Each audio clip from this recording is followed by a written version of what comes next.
How's it going, everyone? College Lefty, and recently MLB The Show put out a tweet asking us if we have any questions about the gameplay updates within MLB The Show 21. Now, I don't necessarily have any questions about the gameplay updates, but I do have one particular question. So let's go ahead and hide the face cam. I'm going to get right into it.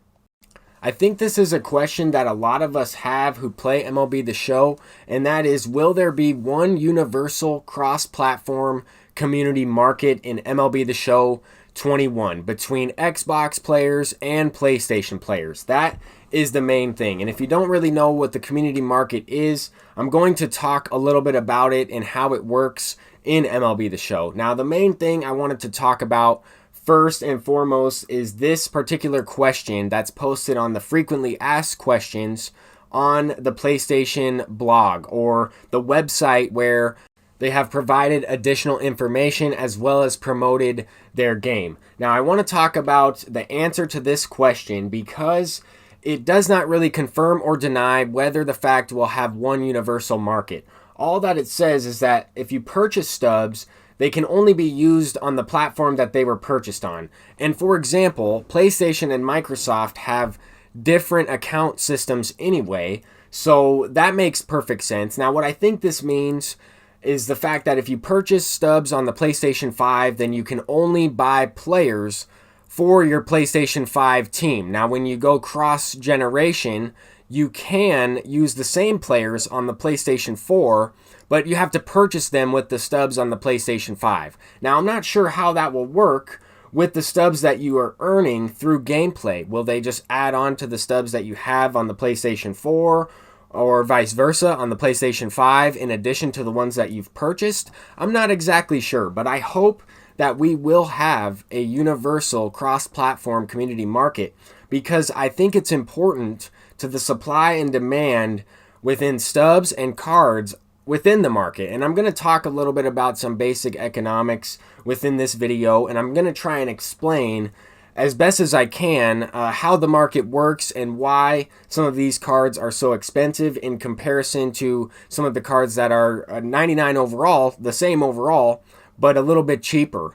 Now, when we take a look and scroll through the community market on MLB The Show 20, we see a lot of players that you're not able to buy immediately. You have to wait until someone sells them under that Sell Now category. And the reason for this is because some of these cards are extremely exclusive, and you have to win a lot of games in order to get them, right? Some of these cards you have to win a lot of event games, you have to win a lot of ranked seasons games and earn a bunch of rating points to make it to World Series. And then some of these cards you have to win 12 Battle Royale games in a row without losing in order to unlock the Flawless Pack that will consist of a few of these cards, and it's like a choice pack. You can select whichever one you'd like. But at the same time, with the amount of stubs that are in supply with the game and the amount of players that are currently playing it, which decreases over time as the year goes on, we have situations where there are a lot of buy orders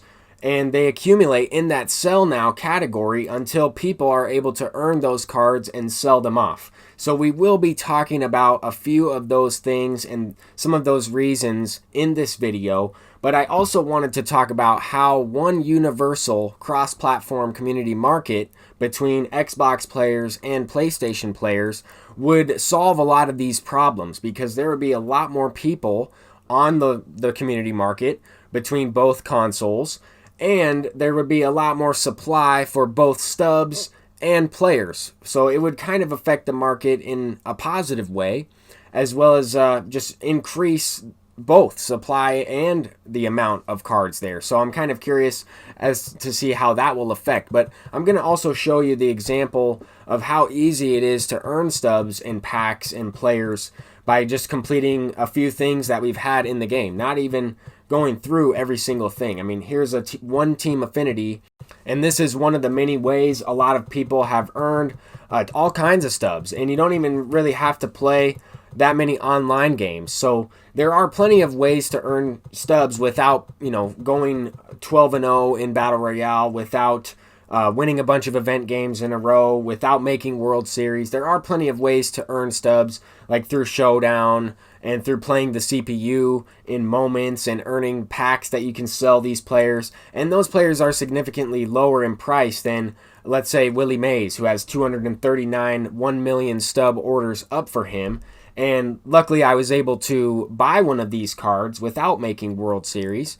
But this will definitely be affected if there are more players within the game and within a universal cross-platform community market. I really hope that that's the case, and I don't think answering this type of question would reveal anything that the developers don't want to reveal in advance, right? Like, it wouldn't reveal any content, it wouldn't give us an advantage on the market before the game comes out. Everybody's going to get the game at the same time, and we're all going to be, buying and selling players, trying to gain stubs, trying to earn stubs, buying stubs, all those things. So luckily, with the history of the completed orders, you can kind of go through and see when you purchased some of these cards. So I'm going to do that a couple times, because I talked about how these prices will go up to 1 million stubs and how some of these cards over time would increase in price. And some of these cards I'm referring to are earlier in the year 12-0 rewards.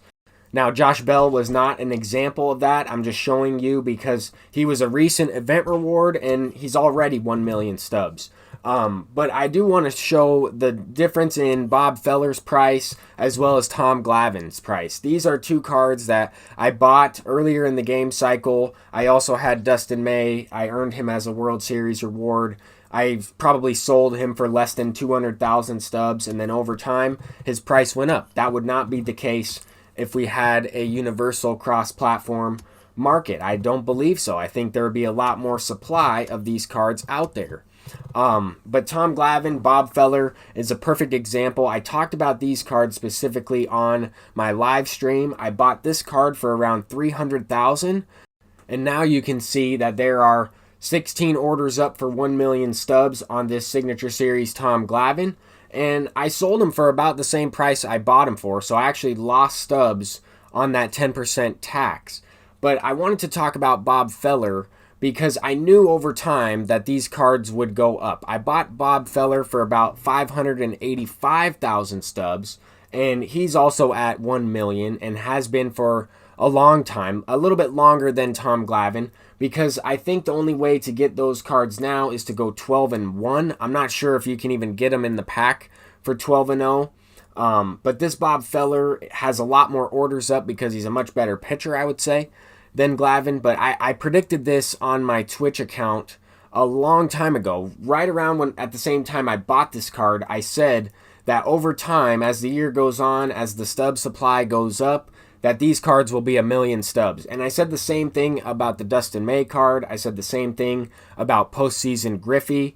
I also talked about the fact that when there's collection rewards and those come out, like Mike Trout, then some of those cards will also go up. Some of these things will be affected if there is a universal cross-platform community market between PlayStation players and Xbox players. And this is something that I'm extremely excited about. I don't know whether we'll get the one community market or we'll get two community markets between PlayStation and Xbox, and they will just be cross-generation instead of cross-platform, right? Cross-platform meaning multiple consoles, cross-generation meaning PlayStation 4 to PlayStation 5, and Xbox One to Xbox Series X, and things like that. But that will certainly avoid situations like this Signature Series Billy Wagner with 584 orders up for 1 million stubs. And most of the people that put an order up for this card will not even get him. So for the remaining portion of this video, I'm going to go ahead and just roll some gameplay. We have a few highlights from some ranked seasons, or at least one ranked seasons game that I played last night. I hope you guys enjoyed this video, and hopefully we will get some answers on some of those questions that you guys have within that tweet. Now it'll be the four-hole hitter, Babe Ruth. Bases empty and two gone following the sacrifice fly. Swung on and crushed. Everyone just stands there and watches it fly. On the move again from first. Line toward the gap in left center. And the pitcher's got himself a base hit. Tatis rounds the corner and is headed home. And he's going to score with ease as the throw will be to left. Swung on and crushed. Everyone just stands there and watches it fly. On here as he looks at a called strike one. With some traffic on the base pass. High in the air and deep to left center field. Back goes Trout to the track, but he has no chance to make the play. It's off the wall. Now it's cut off. A throw to the plate, and not in time. The catcher, Stepping number 3. in now, Jimmy Fox. Line drive base hit into the left center field gap. And the runner will score from second.